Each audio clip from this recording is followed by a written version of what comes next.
Hello, स्वागत है आपका exam on education YouTube channel पर। इस वीडियो में मैं आपको आरआरबी के अंदर जो डॉक्यूमेंट वेरिफिकेशन आपका होने जा रहा है उसके बारे में एक एक जानकारी देने जा रहा हूं। दो चीजें इसमें हम डिस्कस करेंगे। एक डिस्कस करेंगे वो कौन कौन से इंपॉर्टेंट डॉक्यूमेंट्स हैं जो आपको लेकर के जाने हैं। अगर ऑलरेडी आपने वो डॉक्यूमेंट प्रिपेयर नहीं करवाए हैं, आपके पास प्लेंटी ऑफ टाइम अभी मौजूद है, आप वो डॉक्यूमेंट प्रिपेयर करवा सकते हो जो आपके पास शायद ना हो एज पर द रेलवे का जो फॉर्मेट है। इसीलिए ये वीडियो मैं टाइम रहते बना रहा हूं, ना कि 2 दिन पहले। इसके अलावा हम बात करेंगे जब आप आरआरबी के पहुंचेंगे, जो भी आपका जोन है उसके आधार पे जहां भी आपका सेंटर है वहां आप पहुंचेंगे, तो उसमें कौन कौन से आपके डॉक्यूमेंट्स लगने हैं वो पहले स्टेप में समझेंगे। और साथ ही साथ क्या पूरे दिन का प्रतिक्रिया रहेगा, प्रोसेस रहेगा, पूरा का पूरा प्रोसेस हम आज समझने वाले हैं यहाँ पर। ठीक है, यानी कि स्टार्टिंग से जब आप एंटर कर रहे हैं उसके बाद से लेकर के जब आप एग्जिट कर रहे हैं तब तक आपका पूरी जो जानकारी है वो मैं आपको देने जा रहा हूँ एक इस वीडियो के अंदर। तो चलिए स्टार्ट करते हैं इस वीडियो को। सेशन अच्छा लगे आपको तो आप लाइक करके जरूर जाना। अगर आपकी कोई भी हेल्प मैं कर पाया हूँगा इस वीडियो के माध्यम से तो आप लाइक जरूर कीजिएगा। और सब्सक्राइब भी कर सकते हैं चैनल को, क्योंकि मैं आपके लिए आरआरबी से रिलेटेड और भी जानकारी लाता रहता हूं। सबसे पहले चलिए बात करते हैं हम लोग इंपॉर्टेंट डॉक्यूमेंट्स को लेकर के। देखो, जब इंपॉर्टेंट डॉक्यूमेंट्स की बात आती है तो इंपॉर्टेंट डॉक्यूमेंट्स में हम लोगों के पास यहाँ पर जो भी डॉक्यूमेंट्स, पहले तो हम देख लेते हैं कि कौन कौन से डॉक्यूमेंट्स हैं जो यहाँ पर मांगे जाते हैं या आपको बोला जाएगा कि लेके आओ। तो ये सारे डॉक्यूमेंट्स की जानकारी एक तो आपके पास जो एडमिट कार्ड आने वाला है उसके अंदर मौजूद है या आ चुका है तो उसके अंदर मौजूद है। अगर हम मोटा माटी देखें तो आपको जो डॉक्यूमेंट्स चाहिए होते हैं उसमें आपका मैट्रिकुलेशन या फिर हाई स्कूल का जो सर्टिफिकेट रहता है आपका, या कोई इक्विवेलेंट सर्टिफिकेट रहता है, वो चाहिए होगा आपको as a matter of a proof. किस चीज का प्रूफ? एक तो डेट ऑफ बर्थ का प्रूफ और एक मैट्रिकुलेशन आपका जो क्वालिफिकेशन है उसका प्रूफ। इसी के साथ साथ आपका 10+2 का जो आपके पास होगा, 12th क्लास की जो आपकी मार्कशीट रहेगी वो आप ले जा सकते हैं यहाँ पर। साथ ही साथ आपने अगर डिप्लोमा किया हुआ है, इंजीनियरिंग डिग्री है आपके पास, तो आपको वो डिग्री लेके जानी है अलोंग विद सारे के सारे सेमेस्टर की मार्कशीट के साथ। मेरी बातों को ध्यान से सुनिएगा, आप चाहे नोट करते रहिए इनको एक एक करके। चाहे तो ये पीडीएफ आप मुझसे ले लीजिएगा। कहां पर मिलेगी? मेरे टेलीग्राम ग्रुप में मिलेगी, जिसका लिंक मैंने नीचे कमेंट में लिखा हुआ है। तो आपको सारे सेमेस्टर वाली मार्कशीट भी साथ लेकर के जानी है along with the degree. Degree certificate with लिखा है सेमेस्टर, ठीक है? ऐसा नहीं है कि या तो डिग्री ले जाओ या सेमेस्टर की मार्कशीट, दोनों लेके जानी है आपको। इसके बाद आपका, अगर आप ओबीसी कैटेगरी में हैं, एनसीएल में आते हैं, तो आपको सर्टिफिकेट लेके जाना है as per your annexure 2। SC ST में है तो आपको यहाँ पर सर्टिफिकेट लेके जाना है। अब ये जो फॉर्मेट है, इस फॉर्मेट को आपको जो है देखना है। तो आरआरबी का जो यहाँ पर नोटिफिकेशन आता है उसके अंदर, जैसे कि जो हमारा इस साल का नोटिफिकेशन था CEN नंबर 5/2025, इसके अंदर हमें सारे के सारे ये फॉर्मेट मिल जाते हैं। अगर हम यहाँ पर ध्यान से देखें तो एनेक्जर के अंदर सारी जानकारी दी होती है। जैसे कि एनेक्जर 1 है आपका format of caste certificate SC and ST candidate का। एक बार इस सर्टिफिकेट को हम लोग देख भी लेते हैं ताकि आपको एग्जैक्ट आइडिया लग जाए कि हम लोगों को कौन सा सर्टिफिकेट है जो बनवाना है अगर आप एससी या एसटी कैटेगरी से बिलोंग करते हैं। तो यहाँ पर ये आ जाता है हमारा एससी एंड एसटी का फॉर्मेट। ये जो फॉर्मेट है, इस फॉर्मेट में आपको अपना सर्टिफिकेट बनवाना है। याद रखिएगा, जो आपका रेलवे के फॉर्मेट में रहेगा, जो भी आपके पास रहेगा, वो सारी चीजें वहां पर जमा की जाएंगी, सबमिट हो जाएंगी। तो यहाँ पर आप देख सकते हैं, यहाँ पे आपको सिग्नेचर वगैरह करवाने पड़ेंगे आपके ऑथोराइज्ड पर्सन के साथ। इसी के साथ अगर आप एनसीएल सर्टिफिकेट बनवाएंगे तो आपका इस तरह से इंडियन रेलवे से मान्य प्राप्त बेसिकली इस फॉर्मेट में होना चाहिए, ये भी याद रखना है आपको। ठीक है, ये सारी जानकारी सेल्फ डिक्लेरेशन वगैरह की भी हो गई, ये भी आपको लेके जाना पड़ेगा। अगर आप ईडब्ल्यूएस कैटेगरी में आते हो तो आपको इनकम एंड एसेट का सर्टिफिकेट ये भी लेकर के जाना पड़ेगा ताकि वो फीस वगैरह जो है वो रिफंड हो पाए आपको। इनकम सर्टिफिकेट यहाँ पर जो हो जाता है आपका, दिस इज ऑल्सो देयर। आपको वेवर ऑफ एग्जामिनेशन फीस जो है आपको सबमिट करना है। इकोनॉमिकली बैकवर्ड क्लास में अगर आप आते हो तो आपको फीस वगैरह जो है वो वापस मिल जाती है। ठीक है, तो ये सारी जो चीजें हैं, ये माइनॉरिटी का हो गया आपका। Name and address, medical authority issuing certificate, यहाँ पर वो आ गया डिसेबिलिटी के लिए। अब यहाँ पर यही जो डॉक्यूमेंट्स हैं ये मेंशन्ड थे सारे के सारे। एससी एसटी हो गया, नॉन क्रीमिलियर डिक्लेरेशन हो गया, इनकम सर्टिफिकेट हो गया, ओरिजिनल डिस्चार्ज सर्टिफिकेट या ex serviceman book identity card हो जाता है एक्स सर्विसमैन के लिए। फोटोकॉपी लेके जानी है आपको दोनों साइड ऑफ आधार कार्ड की, इसको भी याद रखिएगा सर। इसके अलावा मैं बात करूं तो एनओसी, अगर आप सर्विंग एम्प्लॉय हो तो आपके लिए एनओसी ले जाना इंपॉर्टेंट है। माइनॉरिटी कम्युनिटी डिक्लेरेशन का एफिडेविट जो है ना आपको दिखाया, उसी फॉर्मेट में लेके जाना है आपको। इसके अलावा certificate of eligibility for government of India as per this nationality, ये भी लेके जाना है। Degree of decree of divorce, ये भी अगर भाई आपका जुडिशियल सेपरेशन वगैरह कुछ हुआ है तो उसके इसमें काम आएगा। ठीक है, तो ये सारी जानकारी आपको लेकर के जानी पड़ेगी, ये चीज याद रखिएगा। इसके साथ साथ 8 latest passport size colour photograph भी लेके जानी है आपको। ये चीज बहुत इंपॉर्टेंट है, बहुत ही ज्यादा महत्वपूर्ण है, इसको याद रखेंगे। अब यहाँ पर एक चीज जान लीजिए, जब आप डॉक्यूमेंट वेरिफिकेशन के लिए जाएंगे तो आप तैयार रहिएगा कि आपको जो है वहां से मेडिकल के लिए भेजा जाएगा।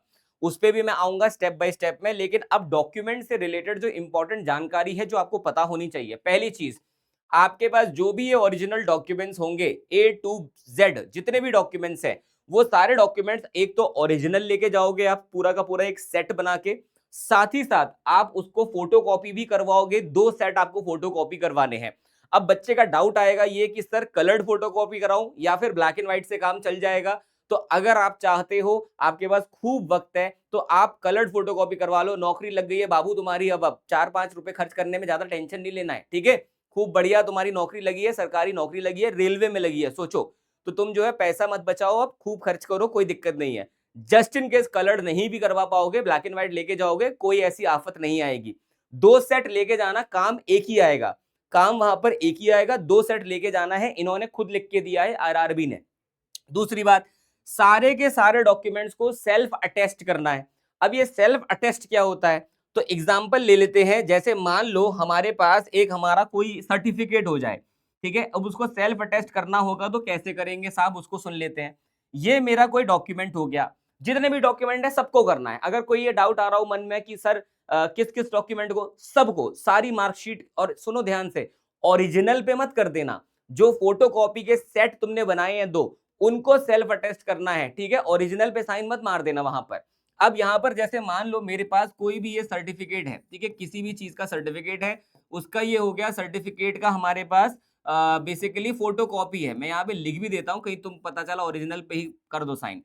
फोटो कॉपी है सर मेरे पास ये सर्टिफिकेट का। अब सेल्फ अटेस्ट कैसे होता है, तो यहाँ पर सेल्फ अटेस्ट के लिए हम लिखेंगे क्या भैया, हम लिखेंगे एक तो यहाँ पर सेल्फ अटेस्ट, ऐसे लिख दीजिएगा आप, सेल्फ अटेस्ट। ठीक है, और इसके नीचे आप लिखिएगा अपना नाम, जैसे मैं अपना नाम लिख देता हूं। नाम मतलब साइन कर देना, चलो मैं तुम्हें साइन ही करके दे देता हूं। ठीक है, लेकिन ये साइन यूज मत करना, तुम कहीं मेरा साइन यूज कर लो, अपना ही करना। तो यहाँ पे मैं अपना साइन कर दूंगा इस तरह से। ठीक है, ये मेरा साइन हुआ। इसके नीचे जो डॉक्यूमेंट वेरिफिकेशन की तारीख है वो लिख दूंगा।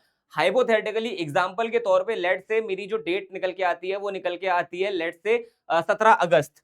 तो नीचे मैं लिख दूंगा 17/8/2026, इस तरह से मैं ये लिख दूंगा। ये हो गया सेल्फ अटेस्ट। तो हर एक डॉक्यूमेंट के अंदर आपको जो है ये वाली चीज जो है वो करनी पड़ेगी, यानी कि उसको सेल्फ अटेस्ट करना पड़ेगा। इतना हिस्सा आपको हर एक डॉक्यूमेंट में करना है। आपके फोटोकॉपी वाले सेट में 2 सेट लेके जाने हैं, काम एक ही आएगा, फिर बताता हूं।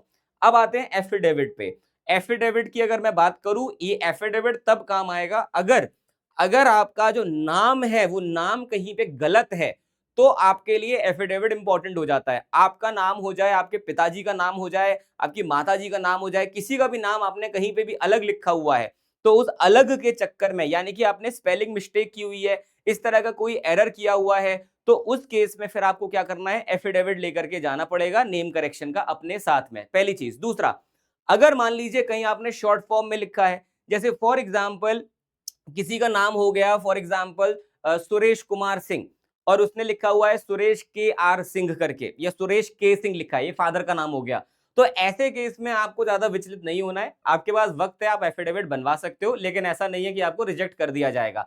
अपने बेसिकली शांति के लिए, मन की शांति के लिए आप जरूर बना के ले जा सकते हो, लेकिन ऐसा नहीं है कि आपको निकाला जाएगा, वहां पर रिजेक्ट किया जाएगा। एक चीज याद रखो, डॉक्यूमेंट वेरिफिकेशन के टाइम जब आप पहुंचोगे तो सब आपकी वहां पर मदद करने के लिए बैठे होंगे, कोई आपको रिजेक्ट करने के लिए नहीं बैठा होगा। इस चीज को आपको याद रखना है। क्या चीज बोला मैंने, डॉक्यूमेंट वेरिफिकेशन कोई भी क्वालिफिकेशन स्टेज नहीं है आपके लिए, वहां पर आपका कोई एग्जाम नहीं है, वो आपकी मदद करने बैठे हैं। तो आपको ज्यादा विचलित नहीं होना है, अपना कॉन्फिडेंटली जाना है। कोई भी चीजें होंगी मैं पहले से आपको उसके लिए तैयार कर रहा हूं इस वीडियो के अंदर। दूसरा बात करते हैं कैटेगरी सर्टिफिकेट की। अब कैटेगरी सर्टिफिकेट जो होगा रेलवे के फॉर्मेट में मैंने अभी दिखाया है आपको, वो आपको बनवा लेना है अगर आपका नहीं बना हुआ है, और ये सबमिट किया जाएगा आपका, वहीं पे ये रख लेंगे। आपके पास अपने स्टेट का है, जिले का है, उस हिसाब से लेके जाना है, वो भी ले जाओ। अगर ऑलरेडी है वो भी ले जाओ, रेलवे फॉर्मेट वाला तो लेके ही लेके जाओ। इसीलिए पहले से वीडियो बना रहा हूं ताकि आप ये सारी चीजों को तैयार कर सको। तो ये डॉक्यूमेंट हो गए आपके। इसके अलावा 8 अपनी latest passport size coloured photo लेकर के जाना। यहाँ पे मैं ये भी बता देता हूँ, कलर्ड फोटो लेकर के जाना, अपना बढ़िया सी फोटो होनी चाहिए, प्लेन बैकग्राउंड रखना उसका, और कुछ भी उसमें और चीजें नहीं होनी चाहिए। अच्छा, एक चीज और है इसके अंदर कि ये सारी चीजें होने के बाद अगर आपके पास ये सब हो जाता है, तो अब आपका जो प्रोसेस होगा वो कैसा होगा, वो उसको हम एक बार देख लेते हैं। अब प्रोसेस के अंदर सबसे पहले आपके एडमिट कार्ड में आपका टाइम दिया रहेगा कि एंट्री टाइम कितने बजे से है। जो भी आपका एंट्री टाइम होता है, आप आधा घंटा पहले पहुंच जाना, माहौल वगैरह देख लेना क्या चल रहा है क्या नहीं चल रहा है। अब आप जब भी वहां पे पहुंचोगे, अगर आप अपने साथ अपने किसी मित्र को लेके गए हो, या आपके साथ आपका कोई भाई या बहन गई है, या आपके साथ आपकी कोई गर्लफ्रेंड या बॉयफ्रेंड गया है, या आपके साथ कोई आपका फैमिली वाला परिजन गया है, यानी कि कोई चाचा मामा भतीजा पापा मम्मी कोई भी गया है, किसी को भी अंदर जाने नहीं दिया जाएगा। सिर्फ और सिर्फ आप ही अंदर जाओगे हॉल में, जहां पर ये पूरा का पूरा प्रोसेस चल रहा होगा। लेट से आपका 9 बजे का टाइम है, 9 बजे आपका जो है नाम वहां पे पुकारा जाएगा। हर बच्चे का नाम पुकारा जाता है, और नाम पुकारने के बाद आपको अंदर बुलाया जाएगा। जब आप अंदर जाओगे तो आपको एक जगह पर बैठा दिया जाएगा, वो भी सीक्वेंस में। अब आप उस चेयर पे बैठे हो सीक्वेंस में, अब जो सारी चीजें होंगी उसको समझेंगे। सबसे पहले आपसे एक डिक्लेरेशन फॉर्म भरवाया जाएगा, जिसमें आपको अपने पापा का नाम, मम्मी का नाम, डेट ऑफ बर्थ वगैरह ये सारी चीजें आपके पास हैंड ऑन हैंड बेसिकली होनी चाहिए। आपके पास ये सारी चीजें हैंडी होनी चाहिए। एक और याद रखो मेरी एक बात और याद रखो, यहाँ पर एक सजेशन लेके जाओ। जो भी डॉक्यूमेंट है, हर एक डॉक्यूमेंट का पीडीएफ भी साथ लेकर के जाना, वहां पर अपलोड भी करना पड़ सकता है इमीडिएट रूप से कोई डॉक्यूमेंट, तो वो डॉक्यूमेंट आपके पास सारे होने चाहिए। अब इसी के साथ साथ आपके पास और क्या होना चाहिए, अपना एडमिट कार्ड आप ले लेना। एडमिट कार्ड जो है सीबीटी 1 का और सीबीटी 2 का अपने पास ले लेना। अब इस एडमिट कार्ड का काम क्या है, इन्होंने तो कहीं लिखा नहीं है सर, फिर क्यों चाहिए एडमिट कार्ड? बेटा एडमिट कार्ड इसलिए चाहिए क्योंकि वहां पर वो आपका जो है डिक्लेरेशन निकालेंगे। जो डिक्लेरेशन आपने साइन किया होगा अपने सीबीटी 1 और सीबीटी 2 के दौरान, वो जो डिक्लेरेशन आपने साइन किया है वो कहां से निकलेगा? वो निकलेगा आपके डेट और शिफ्ट अगर पता है तो वहां से वो बहुत जल्दी निकल सकता है। तो आपको आपका डेट या शिफ्ट अगर याद है, मान लो सर मेरे पास एडमिट कार्ड नहीं है, एडमिट कार्ड नहीं है कोई बात नहीं, आपको अपना डेट और अपनी शिफ्ट ये याद होनी ही होनी चाहिए। ये देखो देखो सीबीटी 2 का तो डेट सबको पता है 2 जुलाई है, उसमें कोई डाउट नहीं होगा। लेकिन अगर मैं सीबीटी 1 की बात करूं तो आपको आपका डेट और आपका शिफ्ट याद होना चाहिए, वहां पर काम में आएगा, वो डिक्लेरेशन वगैरह कराएंगे। फिर आता है बायोमेट्रिक का जो प्रोसेस होता है। बायोमेट्रिक आपने अब हो सकता है राइट अंगूठा लगाया, लेफ्ट अंगूठा लगाया, पैर का अंगूठा लगाया, कौन सा अंगूठा लगाया नहीं याद है, कोई फर्क नहीं पड़ेगा, वहां पर वो खुद देख लेंगे, आपको उसके बारे में चिंता नहीं करनी है। अब आ जाता है आइडेंटिफिकेशन। आइडेंटिफिकेशन के लिए हम लोग बर्थ मार्क दे देते हैं। फॉर एग्जांपल मेरा बर्थ मार्क क्या है, मेरे सर के पीछे यहाँ पर चोट लगी हुई है। लेकिन ऐसे बहुत लोग होते हैं जिनके यहाँ पे मेरे आंख में भी निशान बना हुआ है। तो आपने जो भी बर्थ मार्क दिया होगा वो सब वो चेक करते हैं। जस्ट इन केस आपने जो बर्थ मार्क दिया वो वैलिड नहीं है या वो गलत है, तो वो वहां पे करेक्ट भी करवा देंगे। उसके लिए भी आपको चिंतित नहीं होना है। ये भी प्रोसेस हो गया। अब ये सारे जब प्रोसेस हो जाएंगे उसके बाद आपके हाथ में एक बैंड बांध दिया जाएगा, एक कागज का बैंड रहेगा यहां पर आपके हाथ में, रिस्ट में बांध दिया जाएगा, और उस पे एक आइडेंटिफिकेशन, एक यूनिक आईडी लिख दी जाएगी जो आपकी यूनिक आईडी है। और आपको अस्पताल का नाम, आपका डेट और आपका टाइम मेडिकल वेरिफिकेशन का वहीं के वहीं डॉक्यूमेंट वेरिफिकेशन के दौरान बता दिया जाएगा। अब जब आपको ये सारी जानकारी पता चल जाएगी, अब वो बैंड जो है वो कागज का होगा। आपको मेक श्योर करना है कि आप उसको भिगो ना दो, गीला ना कर दो। अगर वो फट गया तो कोई बात नहीं, लेकिन अगर उसके ऊपर जो नंबर लिखे हैं यूनिक आईडी वाले, अगर वो बेटा वहां से मिट गए तो तुमको दोबारा जाना पड़ जाएगा, दोबारा से वो बैंड लेना पड़ जाएगा। तो यूनिक आईडी जो है वो मिटनी नहीं चाहिए, ध्यान से रखना, एकदम अपने कलेजे से लगा के रखना, जैसे बिल्कुल पहला प्यार जो होता है उसको लगा के रखता है व्यक्ति। उसके अलावा अब यहां पर आप हॉस्पिटल पहुंचते हैं, यहां पे आपका मेडिकल स्टार्ट होगा। याद रखिएगा एक दिन का प्रोसेस नहीं है आपका, ये 3 से 4 दिन का प्रोसेस हो सकता है। तो अपनी व्यवस्था करके जाना पूरी तरीके से, जैसे भी आप जाते हो। ये वो सारी जानकारी है जो हर एक उस बच्चे को पता होनी चाहिए जो डॉक्यूमेंट वेरिफिकेशन के लिए जा रहे हैं, या फिर आपने आरआरबी का एग्जाम देना है आगे चल के, तो आपको पता होना चाहिए कौन कौन से डॉक्यूमेंट्स अगर आपके पास हैं तो आप एलिजिबल हो जाते हैं आरआरबी का एग्जाम लिखने के लिए।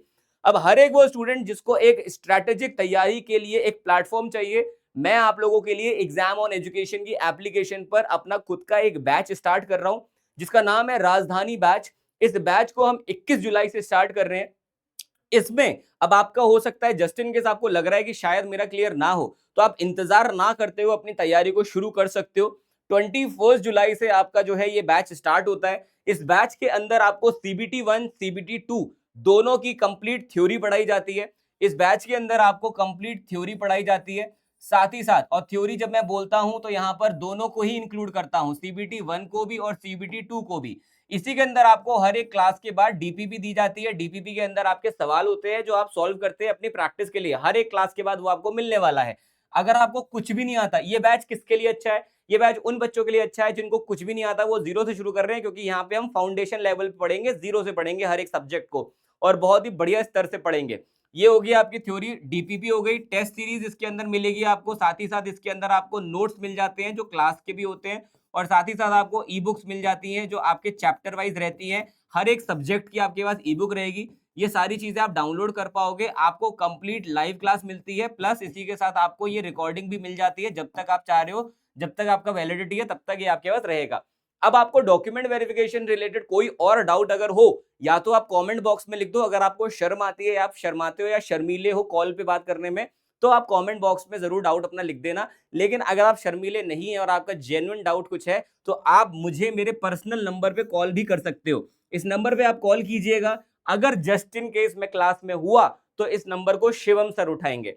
ठीक है, शिवम सर जब उठाएंगे तो या तो आप उनसे पूछ लेना अपना डाउट, या उनको बोल देना मेरे को जोशित सर से बात करनी है, निंजा सर से बात करनी है। तो जैसे ही मेरी क्लास खत्म होगी, मैं आपको कॉल बैक कर लूंगा। अदरवाइज आप सर से भी पूछ सकते हो, सर भी इक्वली कैपेबल है आपके सभी आंसर्स को देने के लिए। तो बच्चे, ये था हमारा आज का कंप्लीट डॉक्यूमेंट वेरिफिकेशन का वीडियो। ये वीडियो इसीलिए बनाया जा रहा है ताकि आप लास्ट मोमेंट पे सारे डॉक्यूमेंट्स प्रिपेयर ना करो, पहले से अपने डॉक्यूमेंट्स को प्रिपेयर करके रखो, क्योंकि आप सभी को अब काफी हद तक अपना अंदाजा लग चुका है कि एग्जैक्टली आपके क्या स्टेटस है सिलेक्शन का, होगा नहीं होगा, बीच में हो, कहां पर हो, ये पूरी जानकारी ऑलरेडी आपको है। आप अपने आप से जरूर इस चीज को समझ चुके होंगे।